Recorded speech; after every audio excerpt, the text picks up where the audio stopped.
Praise the Lord. கர்த்தருக்கு ஸ்தோத்திரம். Isaiah chapter 45 verses 2, 3 and 4. I will go before you and will level the mountains.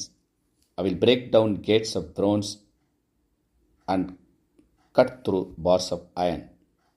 I will give you the treasures of darkness, riches stored in secret places, so that you may know that I am the Lord, that God of Israel, who summons you by name. For the sake of Jacob my servant, of Israel my chosen, I summon you by name and bestow on you a title of honor, though you do not acknowledge me. நான் உனக்கு முன்னே போய் கோணலானவைகளை செவ்வையாக்குவேன். உன்னை பெயர் சொல்லி அழைக்கிற இஸ்ரவேலின் தேவனாகிய கர்த்தர் நானே என்று நீ அறியும்படிக்கு வெண்கல கதவுகளை உடைத்து இருப்பு தாழ்பால்களை முறித்து அந்தகாரத்தில் இருக்கிற பொக்கிஷங்களையும் ஒளிவிடத்தில் இருக்கிற புதையல்களையும் உனக்கு கொடுப்பேன். நான் என் தாசனாகிய யாக்கோபின் நிமித்தமும் நான் தெரிந்து கொண்ட இஸ்ரவேலின் நிமித்தமும் நான் உன்னை பெயர் சொல்லி அழைத்து நீ என்னை அறியாதிருந்தும் உனக்கு நாமம் தரித்தேன். இந்த தீர்க்கதரிசன புஸ்தகத்தினுடைய வேத வசனங்கள் ஏசாயா தீர்க்கதரிசிக்கு 150 ஆண்டுகளுக்கு பிறகு நடக்கப் போகிற விஷயத்தை, காரியங்களை ஆண்டவர் அவனுக்கு வெளிப்படுத்தினார் என்று சொல்லி நாம் பார்க்கலாம். சரித்திர ஆசிரியர்கள் இதை உண்மை என்று நிரூபித்திருக்கிறார்கள்.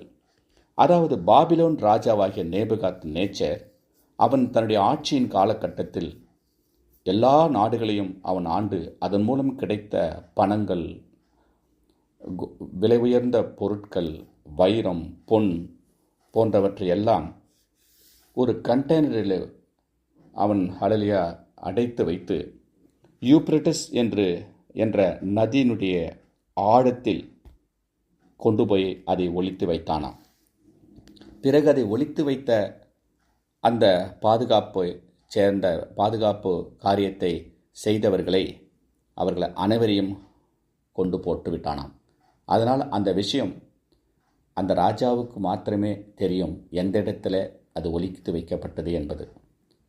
பிறகு கோரஸ் என்ற இந்த ராஜா பாபிலோனுடைய அந்த நேபுகாத் நேச்சருடைய ராஜ்யபாரத்துக்கு முற்றுப்புள்ளி வைத்து தான் அந்த ராஜ்யபாரத்தை ஏறெடுத்து கொண்டான்.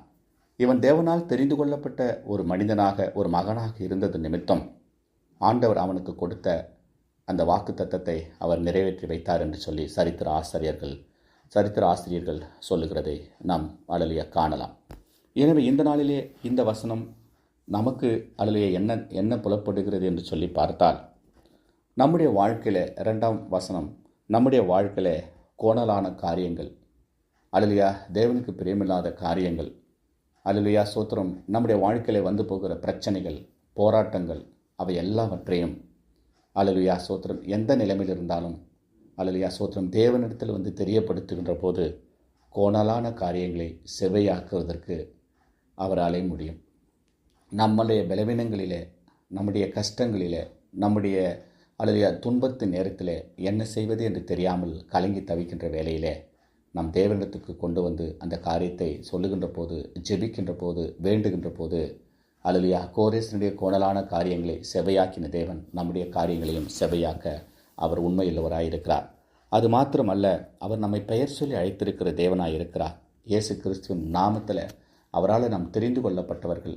ஹல்லேலூயா சோத்திரம், நாம் அவரை தெரிந்து கொள்ளவில்லை, அவர் நம்மை தெரிந்து கொண்டிருக்கிறார்.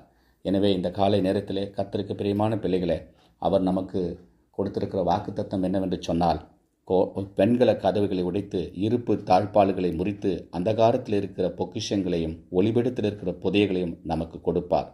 அது தன்னுடைய ஹல்லேலூயா தன்னுடைய குமாரனாக இயேசு கிறிஸ்து நாமத்திலே அதை செய்வார் என்று சொன்னால், இயேசு கிறிஸ்து இரத்தத்தால் கழுவப்பட்டு ஹல்லேலூயா விலைக்கரைமை வாங்கப்பட்டு அவருக்கு உரிமை சொத்தாக வைக்கப்பட்டிருக்கிற நமக்கு தேவன் இதை நிச்சயமாக செய்வார். ஜெபிப்போம். எங்களை அதிகமாக நேசிக்கிற நல்ல பிதாவே, உமக்கு ஸ்தோத்திரம். இந்த காலை நேரத்தில் இந்த வசனத்தின் பிரகாரம் ஒவ்வொரு பிள்ளைகளுடைய வாழ்க்கையில் கோணலான காரியங்களை செவ்வையாக்கி கரடு முரடானவர்களை எல்லாம் சமமாக்கி அவர்களுடைய வாழ்க்கையில் கர்த்தாவே அற்புதத்தையும் அதிசயத்தையும் செய்வீராக. இயேசு கிறிஸ்து நாமத்தில் ஜெபிக்கிற நல்ல பிதாவே, ஆமென்.